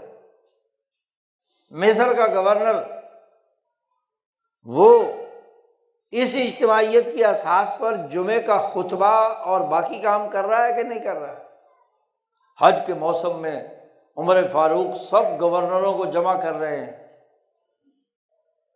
حج کی بڑی اجتماعیت، اس بڑی اجتماعیت میں ان گورنروں کا آڈٹ کیا جاتا ہے کہ جو SOPs دین اسلام نے متعین کر دیے انتظامی امور کے حوالے سے، مالیاتی امور کے حوالے سے، کیا گورنر حضرات ان انتظامی فیصلوں کے مطابق کام کر رہے ہیں؟ جو مالیاتی امور طے کیے ہیں اس کے مطابق مالیاتی امور سر انجام دے رہے ہیں یا نہیں؟ اور اگر کسی گورنر کے خلاف شکایت آئی کہ اس کی جمعے کی اجتماعیت غلط ہے، اس کی مالی معاملات خراب ہے، تو عمر فاروق نے باقاعدہ کمیشن مقرر کر کے، افراد کی ٹیم بنا کر پوری تحقیقات کی کہ شکایت لگانے والے فراڈ کر رہے ہیں یا گورنر واقعی اس نے کوئی کیا ہے خامی ہے۔ تفصیلات حدیث کی کتابوں میں موجود ہے۔ یعنی جو اجتماعیت مطلوب ہے، جو دین کی سیاست اور اجتماعیت مطلوب ہے، اس کی پاسداری ہر خلیفہ نے اپنے پیش نظر رکھی۔ یہ ایک ارتقائی عمل ہے۔ بنو امیہ کا 100 سالہ دور ہو، بنو عباس کا دور ہو، بنو عثمان کا دور ہو، اجتماعیت کے وہ بنیادی ایس او پیز، اس کے سسٹمز، اس ادارے کے کام، ان کی اجتماعیت کے امور، وہ اس کے مطابق چیک کیے جاتے ہیں ہر خلیفہ نے۔ ہندوستان میں مسلمانوں کا 800 سالہ دور تو جمعے کی اجتماعیت انہی امور کو سکھانے اور اس کے مطابق نظم و نسق کو قائم کرنے، سیاسی نظام کو قائم کرنے، معاہداتی دائرے کی تمام چیزیں، خاص اس کا تعلق معاہدہ نکاح سے ہو، بیع سے ہو، مالیاتی معاملات سے ہو، انتظامی امور سے ہو، اسی کا نام خلافت ہے۔ عدالتی پروٹوکول کیا ہو، جج کو کیا کرنا ہے، اس کے اصول اور ضابطے۔ جج دو فریق جن کا مقدمہ موجود ہے، اگر وہ ہدیے کے نام پر جج کو کوئی دے فریق تو اس کو رشوت قرار دے دیا۔ فقہ کی کتابوں میں لکھا ہے کہ قاضی اور جج وہ جج بننے سے پہلے جن سے خونی رشتہ اس کا ہے یا دوستی کا رشتہ ہے، ان کو وہ ہدیے دیتا لیتا ہے تو جج بننے کے بعد انہیں کا ہدیہ لے سکتا ہے۔ بس یہ نہ ہو کہ اب عہدہ مل گیا تو اس کے دربار میں کوئی گفٹ لے کر جائے، کوئی وزیر اعلیٰ بن گیا یا بن گئی اور اس کے لیے اے سی D C Sardar M P A M N A بڑے بڑے گفٹ لے کر جا رہے ہیں۔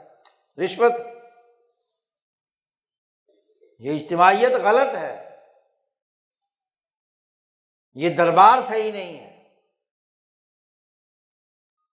جس نے اس کے گرد گرد حالی موالی ہے تو دین کہتا ہے یہ رشوت ہے، ناجائز ہے، ایسے قاضی کو معزول کر دیا جائے، وہ جج نہیں بن سکتا۔ ایسا گورنر وزیر اعلیٰ ملک اور صوبہ چلانے کا اہل نہیں ہے، فارغ۔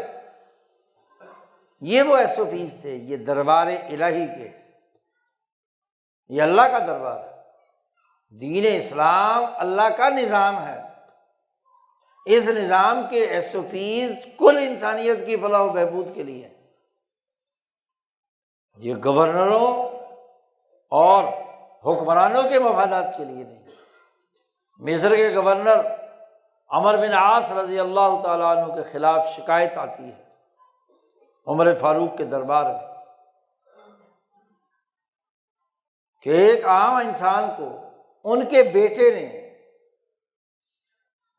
کوئی پٹائی کی ہے، ڈنڈا مارا ہے، تو وہ سیدھا مصر سے، حج کا موسم شروع ہو گیا، وہاں پہنچ گیا، عمر فاروق کے سامنے شکایت کی تو عمر فاروق نے عمرو بن عاص کو بلا لیا کہ کیوں بھائی، کیا مسئلہ ہوا، کیوں تمہارے بیٹے نے اپنی حکمرانی کے نشے میں ایک عام آدمی کی ناجائز پٹائی کی ہے، ظلم کیا ہے، کیوں؟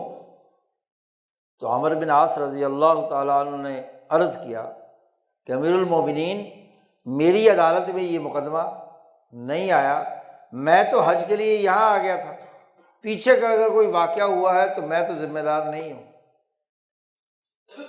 تو اس بیٹے کو طلب کیا گیا کہ بھئی تم نے کیوں مارا؟ اس کے پاس کوئی جواب نہیں تھا، تو اس دیہاتی کو اپنی لاٹھی دے کر عمر فاروق نے کہا کہ جتنی زور سے اس نے تیرے ماری ہے تو بھی مار۔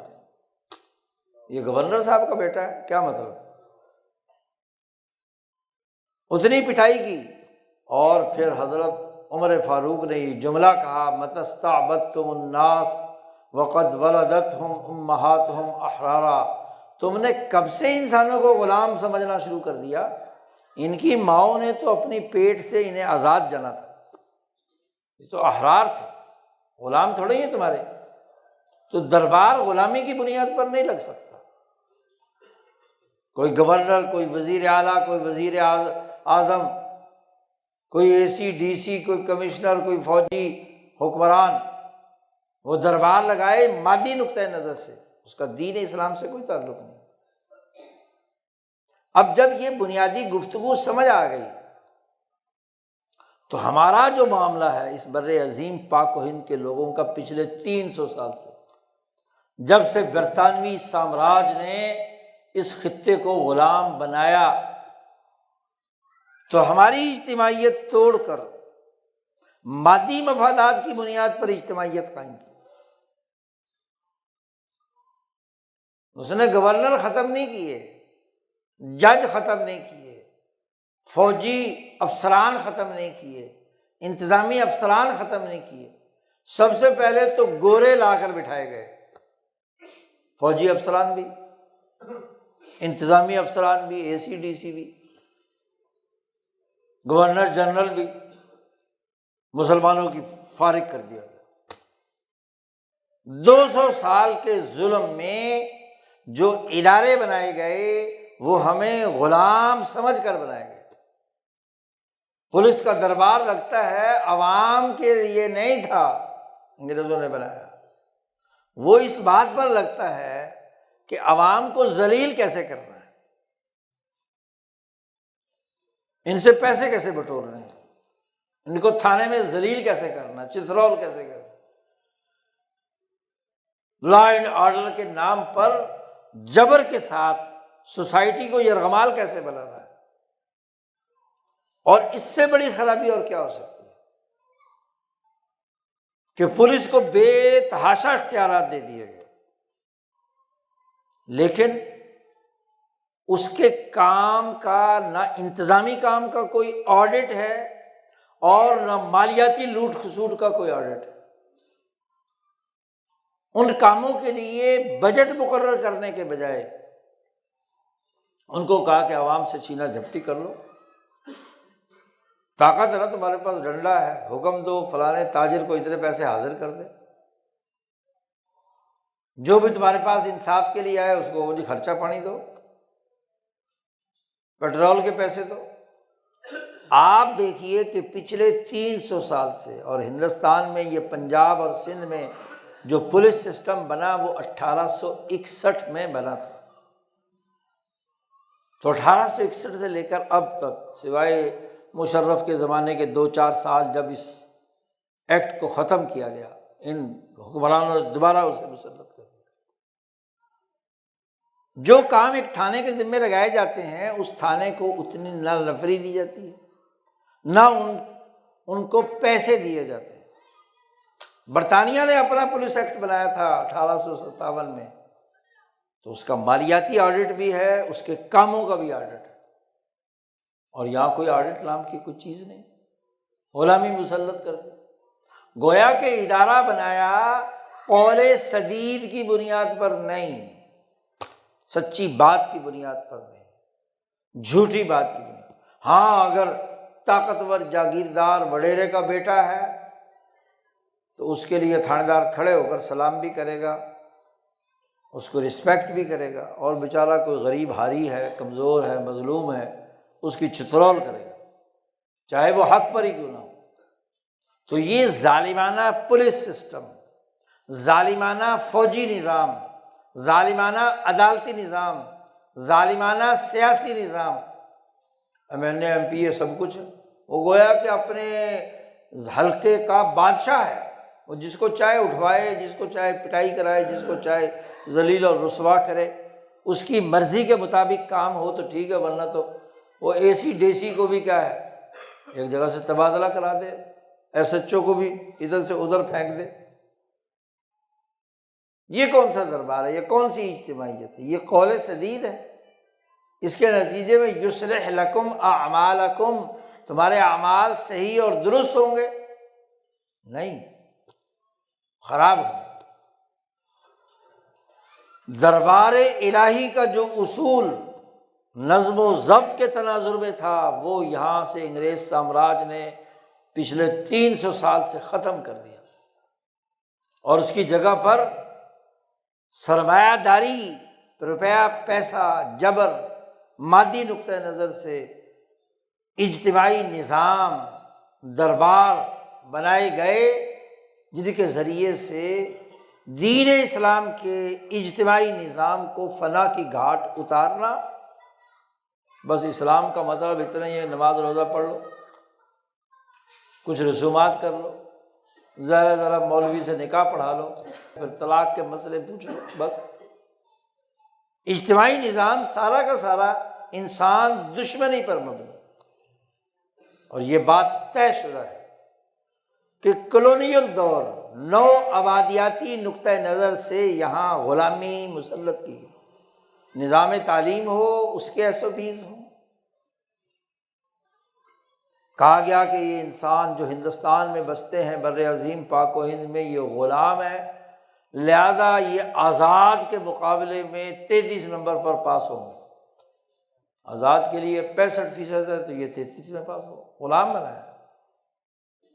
عدالت میں مقدمہ لے کر جاؤ، کمزور آدمی جائے تو اس کا کوئی وکیل بھی نہیں بنتا، اور اگر کوئی وکیل بن جائے تو پھر اس وکیل کی کیا ہے، عدالت بھی بےعزتی کرتی ہے، پوری بار مل کر اس وکیل کو کیا ہے۔ اور اگر خدا نخواستہ کسی وکیل کے خلاف مقدمہ ہو گیا، مجال ہی نہیں کہ وکیل کے خلاف کوئی مقدمہ لے سکے۔ بھائی حقیقت کیا ہے؟ اگر وہ مجرم ہے، تمہارا نمائندہ، تاجروں میں سے کوئی نمائندہ مجرم ہے، تو سارے تاجر مل کر کے شور مچا کر جتھا بنا کر عدالت میں پہنچ جاتے ہیں۔ تو کیوں؟ ایک جھوٹا منافق مسلمان جس کے خلاف رسول اللہ صلی اللہ علیہ وسلم نے فیصلہ دیا اور یہودی کے حق میں کیا، تو مدینہ میں اس کی برادری، اس کے قبیلے کے سارے لوگ مسجد نبوی میں حضور صلی اللہ علیہ وسلم کے پاس آ گئے کہ بھائی اس مقدمے کے اندر تو ہمارے مسلمان چونکہ وہ بندہ تھا تو اس کو یہودیوں نے پھنسایا ہے۔ آپ صلی اللہ علیہ وسلم پر دباؤ ڈالا کہ آپ یہودی کے خلاف فیصلہ کریں، اور اس مسلمان یہ ہمارے قبیلے کا ہے، ہم اس کی ضمانت دیتے ہیں، ہم گواہی دیتے ہیں کہ یہ سچا ہے۔ تو اللہ نے پھر 2 رکوع قرآن میں نازل کر کے کہا کہ یہ سب جھوٹ بولتے ہیں۔ یہ پوری جو برادری کمیونٹی ہے، یہ جو دربار لے کر آئے ہیں نا، اجتماعیت بنا کر آئے ہیں، مجرم یہ مسلمان ہے، یہودی سچا ہے اس معاملے میں، تو آپ نے یہودی کے حق میں فیصلہ کیا نا۔ آیت نازل کی فلا وربک لا یؤمنون، یہ ساری جتنی بھی برادری قبیلہ ہے نا، یہ مومن شمار نہیں ہوں گے، تیرے رب کی قسم، اگر یہ آپ کے کیے ہوئے فیصلے کو دل و جان سے قبول نہ کرے۔ تو عدالت تو انصاف کی بنیاد پر فیصلہ کر رہی ہے۔ جب انصاف کے مطابق حق اس یہودی کا ہے، یہ مسلمان چور ہے، جھوٹا ہے، آٹا اس نے چرایا، اسلحہ اس نے چرایا، اور نام اس بیچارے یہودی کو جو اسی کا دوست تھا اس کو پھنسایا بھی اسی نے، تو چوری یہ کرتا پھنسا اسے رہا۔ تو اگر عدالت کچھ نا انصاف لوگوں کے ساتھ مل کر ان کی جو برادری ہے، وکیلوں کی ہو، مولویوں کی ہو، برادریوں کی ہو، خاندانوں کی ہو، اگر وہ جج اس سے متاثر ہو کر فیصلہ کرتا ہے تو جھوٹ کرتا ہے، وہ نبی کا وارث نہیں ہے، اس نے غلط دربار منعقد کیا ہے، غلط اجتماعیت قائم کی ہے۔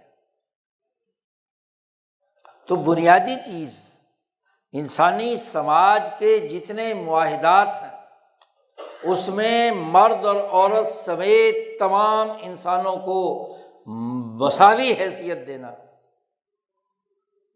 ایک جیسی حیثیت دینا، انسانیت کا احترام سکھانا۔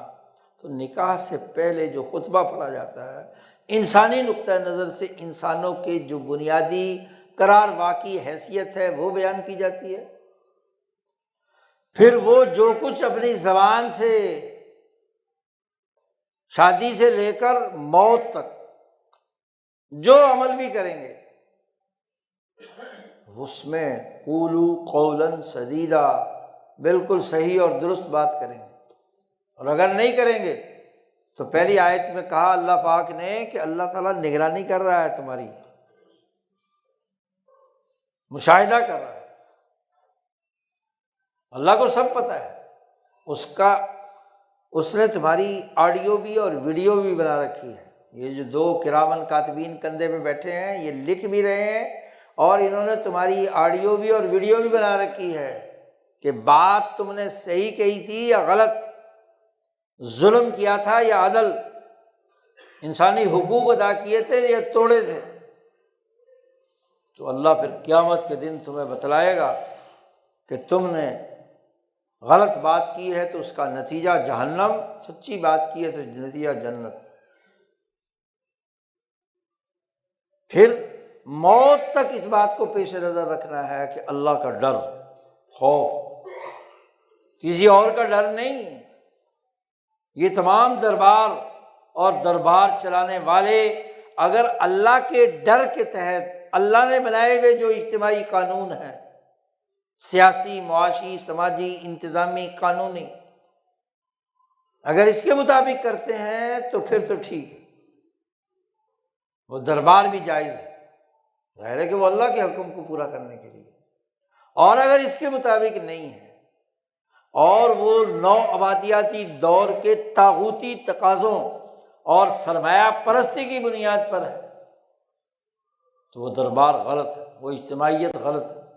اور وہ اجتماعیت اس بات کا تقاضا کرتی ہے کہ اس کو توڑ دیا جائے، ایسے ہی توڑ دیا جائے جیسے میاں بیوی کی اجتماعیت صحیح نہیں چل رہی ہے، ان کے درمیان دنگا فساد ہر وقت، ہاں جی، تو جیسے طلاق دینے کی اجازت ہے، اور اگر مرد یا عورت کوئی بھی ظلم کر رہا ہے اور وہ طلاق بھی نہیں دینا چاہتا مرد، تو پھر قاضی اور عدالت اس کے درمیان تفریق پیدا کراتا ہے کہ بھئی یہ بندھن اور رشتہ تو دربار الہی کے مطابق اجتماعیت کے لیے تھا اور تم دونوں اس کی خلاف ورزی کر رہے ہو، لہذا عدالت کا رخ کیا جائے تو عدالت مرد کے اختیارات استعمال کر کے دونوں کے درمیان تفریق پیدا کرا سکتی۔ ایسے ہی جتنے دربار ہیں اگر ظالمانہ ہوں، پارلیمنٹ ہے ظلم پر مبنی ہے، عدلیہ ہے وہ ظالمانہ ہے، انتظامی افسران ہیں وہ ظلم کرتے ہیں، تو بنیادی معاہدے کی خلاف ورزی کی صورت میں تمام فقہ کی کتابوں میں لکھا ہوا ہے ایسے قاضی اور جج کو معزول کر دو، ایسے سپہ سالار کو اتار دو، ایسے صدر، وزیر اعظم اور گورنر کی چھٹی کرا دو۔ اور وہ چھٹی کیسے کرائیں گے؟ وہ عوام اپنی اجتماعی طاقت کے ذریعے سے، وہ تبھی ہوگا جب عوام کے اندر نظم و ضبط اور اجتماعیت موجود ہوگی۔ اور اگر وہ بکھرے ہوئے ہیں جیسے فرعون نے کیا ہوا تھا کہ ڈیوائڈ اینڈ رول، فرقہ واریت پیدا کر دی، گروہیت پیدا کر دی، وہ اپنے انسانی حقوق کے لیے کوئی اجتماعیت نہیں قائم کرتے، تو وہ معزول کر سکتے ہیں جج صاحب اپنے افسران کو۔ رسول اللہ صلی اللہ علیہ وسلم نے صحابہ کی وہ اجتماعیت بنائی تھی جس نے ابو جہل کو اس کے منصب سے اتار کر محمد مصطفیٰ صلی اللہ علیہ وسلم کو کیا ہے سربراہ بنا دیا۔ تو وہ اجتماعی طاقت سے ہوتی ہے، عوام کی اجتماعی طاقت سے ہوتی ہے کہ وہ جو ظلم و ستم کا، جیسے انگریز تھا یہاں پر حکمران، تو عوام کی اجتماعیت کی جد وجہد سے انگریز کو اس ملک کو آزادی دینا پڑی نا، آزادی حاصل کی، معزول کر دیا، نکلو یہاں سے،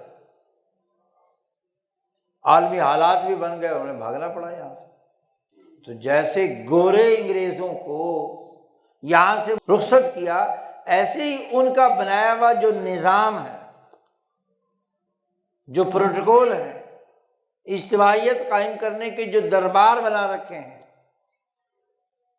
جو طاقتیں اور قوتیں پیدا کر رکھی ہیں، اس نظام کو تبدیل کرنے، اس نظام کے اس معاملے کو توڑنے، فک کلی نظام، امام شاہ ولی اللہ نے فرمایا سسٹم کا بدلنا، اور یہ اجتماعی طاقت کے ذریعے سے۔ اور اس لیے سمجھنا کہ نظام کی طاقت کیسے انسانوں کو یرغمال بناتی ہے۔ نظام کے جو ذیلی دربار ہیں، ذیلی اجتماعیتیں ہیں، سرمایے کے مفاد کے لیے جو سسٹم بنائے گئے ہیں، وہ الہی دربار کے خلاف، وہ نبوی دربار کے خلاف، وہ دین کی اجتماعیت کے خلاف ہے۔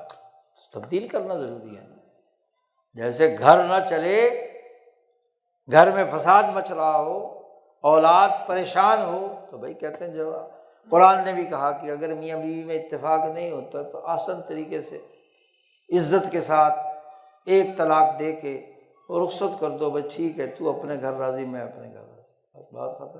وہ کسی اور مرد سے تعلق نکاح کر لے اور یہ مرد کسی اور جگہ نکاح کر لے، آزادی۔ تو ایک حکومت اگر نالائق ہے اور ظلم کر رہی ہے تو نئی حکومت عوام باہمی مشاورت سے بنائے کہ جو ان کے حقوق ادا کرے، ان کی رائے کا اعتبار ہو، ان کی آزادی موجود ہو۔ تو یہ دین اسلام کا جو اجتماعی طریقہ کار ہے، اس کو سمجھنا جمعہ کا بنیادی مقصد ہوتا ہے۔ جمعے کی اجتماعیت اس لیے ہے، یہ کوئی رسمی بات نہیں ہے کہ کس سے کہانی سن لی اور معاملہ ختم، بلکہ یہ شعور جس سے اپنی سوسائٹی، اپنا محلہ، اپنا شہر، اپنا صوبہ، اپنا ملک، بلکہ کل انسانی معاشرہ نبی اکرم صلی اللہ علیہ وسلم کے لائے ہوئے نظام اور الہی دربار کے مطابق شہنشاہ مطلق خداوند تعالیٰ کی اساس پر کام کرنا ہر مسلمان کا بنیادی فریضہ ہے، لیکن توڑ پھوڑ کے ساتھ نہیں، قتل و غارت گری کے ساتھ نہیں۔ میاں بیوی اگر معاملہ توڑیں اور ایک دوسرے کی خوب پٹائی دھنائی کرتے رہیں تو معاملہ حل ہو جائے گا جی۔ عزت کے ساتھ، احترام کے ساتھ، عدم تشدد کے اصول پر سسٹم بدلنے کا شعور پیدا کرنا، اور وہ شعور اجتماعی طاقت سے پیدا ہوتا ہے، اجتماعیت سے پیدا ہوتا ہے، مار دھاڑ سے تھوڑا ہی ہوتا ہے۔ ہمارے یہاں سب سے بڑا مسئلہ نظام کو بدلنے کے لیے تشدد پر ابھارا جاتا ہے، پھر ایک اور چکمہ دیا جاتا ہے یہ کہ جی مسئلے کی جڑ فلانا فرد ہے، پچھلے 80 سالوں سے ایوب خان مسئلہ ہے، وہ اتار دو تو دودھ شہد کی نہریں اتار دیا جی، یحییٰ خان آ گیا، مسئلہ حل ہو گیا۔ یحییٰ خان بڑا شرابی کبابی ہے، وہ اتار دو تو مسئلہ حل ہو جائے گا۔ تو جی بھٹو صاحب آ گئے، کیا بھٹو صاحب کے آنے کے بعد مسئلہ حل ہو گیا؟ مگر نہیں جی، بھٹو صاحب خراب ہے، ان کو پھانسی چڑھا دو، چڑھا دی۔ جو آیا 11 سال اس نے حکومت کی، کیا مسئلہ حل ہو گیا؟ سسٹم تو وہی ہے نا۔ اور پھر ضیاء الحق اچھا آدمی نہیں ہے، لہذا اسے جہاز میں ہی اڑا دو، تو اڑا دیا خود طاقتور لوگوں نے۔ اس کے بعد جتنے بھی آئے 3 4 سالوں کے لیے مسئلہ حل ہو گیا۔ تو فرد کو سامنے رکھ کر بات کرنا، یہ مسئلے کو الجھانا ہے۔ فرد کچھ نہیں ہوتا، کسی ایک ادارے کو سامنے رکھ کر بات کرنا۔ آج کل دماغوں میں الجھایا جا رہا ہے کہ جی ایک ادارہ ہے جو ساری خرابیوں کی جڑ ہے۔ اچھا جی، کیا سیکورٹی فورسز ختم کر دی جائیں؟ اور اس کا بھی ایک فرد، ایوب خان ایک فرد تھا، یا ضیاء الحق ایک فرد تھا، یحییٰ خان ایک فرد تھا، مشرف ایک فرد تھا، باجوہ ایک فرد تھا، آج حافظ صاحب ایک فرد ہے۔ تو کیا فرد کام کرتا ہے؟ نہیں۔ بات یہ ہے کہ جو نو آبادیاتی دور کا پروٹوکول بنا دیا ہے فوجی نظم و نسق کے لیے، عدالتی نظم و نسق کے لیے، انتظامی نظم و نسق کے لیے، اس پورے سسٹم کی اجتماعیت وہ کردار ادا کر رہی ہے، افراد کی بات نہیں ہے۔ فرد تو ایک اتار دو دوسرا آ جائے گا، دوسرا آ کر بھی وہ کام کرنے پر مجبور ہے جو سسٹم میں اس کا پروٹوکول لکھ دیا گیا ہے۔ تو پروٹوکول بدلو نا، فرد کے بدلنے سے کیا ہوگا؟ کہ غلامی اور سرمایہ پرستی کی بنیاد پر جو پروٹوکول یا سسٹم یا طور طریقے بنائے ہوئے ہیں وہ ختم کرو، اور اس کی جگہ پر دین اسلام کی تعلیمات کے اساس پر سسٹم بناؤ۔ اب کتنی عدالتیں جو ہیں بدلی ہیں، چیف جسٹس بدلے ہیں، آرمی چیف بدلے ہیں، مسئلہ حل ہو گیا؟ نہیں۔ اصل جرم غلامی کے زمانے کا وہ نظام ہے، آپ کا چیف جسٹس کہتا ہے کہ ہم قانون کے مطابق انصاف کرنے کے پابند ہیں، حقیقت کے مطابق انصاف فراہم نہیں کر سکتے، کیونکہ قانون نے اس جج کے ہاتھ باندھے ہوئے ہیں، تو وہ انصاف نہیں کر سکتا آپ کے ساتھ۔ ہاں، قانون کی جو SOPs انگریزوں نے بنائے ہوئے ہیں، جج بھی مجبور ہے، وکیل بھی مجبور ہے، کلائنٹ بھی مجبور ہے، اس کو تو سمجھو۔ خالی جج کیا کر سکتا ہے؟ تو آئینی فریم ورک کا جو بنیادی کام کرنے کا، ایکشن کرنے کا جو ایکٹ ہے، وہ اگر غلط ہے تو نتیجہ تو غلط ہی نکلے گا نا۔ تو اصل میں تو اس ایکٹ کو سمجھنا ہے نا۔ کتاب آئین کے اندر لکھ دیا کہ جی قرآن و سنت کے خلاف کوئی قانون نہیں بنایا جائے گا، قرارداد مقاصد میں لکھ دیا کہ اللہ تعالیٰ ہمارا شہنشاہ مطلق ہے، ہم اس کی تمام بات مانتے ہیں، اتنے لکھنے سے کیا ہوگا؟ لیکن دفعہ 268 میں لکھ دیا کہ جب تک نیا ایکشن پلان اور نئے ایکٹس نافذ نہیں ہوں گے، اس بنیادی اساسی اصول کے جو پہلے بنیادی بیان کر دیے گئے ہیں، اس وقت تک انگریزوں کا بنائے ہوئے پرانے ایکٹس اس کے مطابق ایکشن ہوتا رہے گا۔ تو پرانے ایکٹ کے تحت عدلیہ کام کر رہی ہے غلامی کے زمانے کی، پرانے ایکٹ کے مطابق AC/DC کمشنر اور سیکرٹری کام کر رہا ہے غلامی کے زمانے کے، پرانے ایکٹ کے مطابق فوج کے تمام پروٹوکول جاری ہیں، پولیس کے تمام پروٹوکول جاری ہیں، پارلیمنٹ کے طور طریقے جاری ہیں۔ تو ایک دفعہ 268 نے آ کر پورے آئین کے تمام ایکٹس کو تحفظ دے دیا انگریزوں کے زمانے۔ یہ ہے نظام کی خرابی۔ ایکشن کس بنیاد پر ہونا ہے؟ اس کے لیے تو ایکٹ ہوتا ہے۔ تو ایکٹ سارے انگریزوں کے زمانے کے بنے ہوئے، پولیس کا ایکٹ ہو، فوج کا ایکٹ ہو، عدالت کا ایکٹ ہو، پارٹیوں کا ایکٹ ہو، پارلیمنٹ کا ایکٹ ہو۔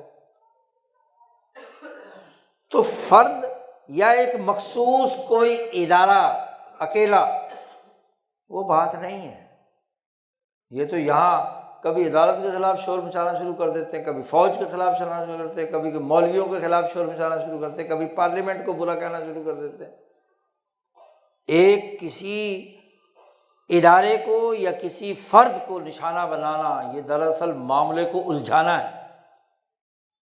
معاملہ تو اصل میں غلامی کے زمانے کا وہ سسٹم ہے، سوسائٹی کو چلانے کا، ایکشن کرنے کا وہ ایکٹ ہیں جو انگریزوں نے بنا کر ہمیں غلام سمجھ کر بنائے تھے۔ ان کو بدل کر آزادی کے نقطۂ نظر سے ایک آزاد قوم کے شایان شان عدالتی نظام کیسا ہونا چاہیے، پارلیمنٹ کیسی ہونی چاہیے، ملک اور قوم کا دفاع کرنے والی سیکورٹی فورسز پولیس کیسی ہونی چاہیے، یہ آزاد قوم کے حقوق اور ایک فوج اس کا کیا کردار ہوگا کہ وہ ملک کے دفاع کے لیے کیا اقدامات کرے گی، ایک آزاد ملک کی فوج۔ یہ نہ ہو کہ ان تمام چیزوں کو روند کر کوئی بھی ادارہ اپنے یا کوئی فرد جو ہے اپنے کام کرتا رہے اور آئین میں گنجائش ہو، موم کی ناک کی طرح آئین استعمال ہو تو مسئلہ حل ہوتا ہے؟ نہیں۔ تو اس لیے دین اسلام کا سسٹم سمجھیے، دین اسلام کے معاہدہ اجتماعی کے بنیادی پرنسپل سمجھیے، اور جو یہاں انگریزوں کے زمانے میں نوآبادیاتی دور میں جو سسٹم اور اجتماعیت قائم کی گئی ہے اس کی نوعیت سمجھیے۔ اس میں کوئی فرد واحد، کوئی ایک ادارہ، کوئی ایک شعبہ، وہ سب شعبے مل کر ایک نتیجہ پیدا کر رہے ہیں، ان کا سسٹم ایک کام کر رہا ہے۔ تو سسٹم بدلنے کی اصل بات ہے اداروں کے خلاف شور شرابہ مچا کر، احتجاج کر کے اور تشدد پر بھڑکانا، یہ کوئی مسئلے کا حل نہیں ہے۔ نبی اکرم صلی اللہ علیہ وسلم کی سنت یہ ہے، آپ نے سسٹم کی تبدیلی ایسے کی اور خلفائے راشدین نے اس کی اتباع کی، مسلمانوں نے 1100-1200 سالہ دور میں فقہا، محدثین، علماء، اولیاء اللہ نے اس اصول کو اپنایا۔ اسے سمجھنے کی ضرورت ہے، اس کا شعور پیدا ہونے کی ضرورت ہے۔ اللہ تعالیٰ ہمیں اس موقع پر معاہدات کی بنیادی روح سمجھنے اور اپنی اجتماعیت کو مضبوط بنیادوں پر دربار الہی کے مطابق منظم کرنے اور شعور پیدا کرنے کی توفیق عطا فرمائے۔ وآخر دعوانا ان الحمد للہ رب العالمین۔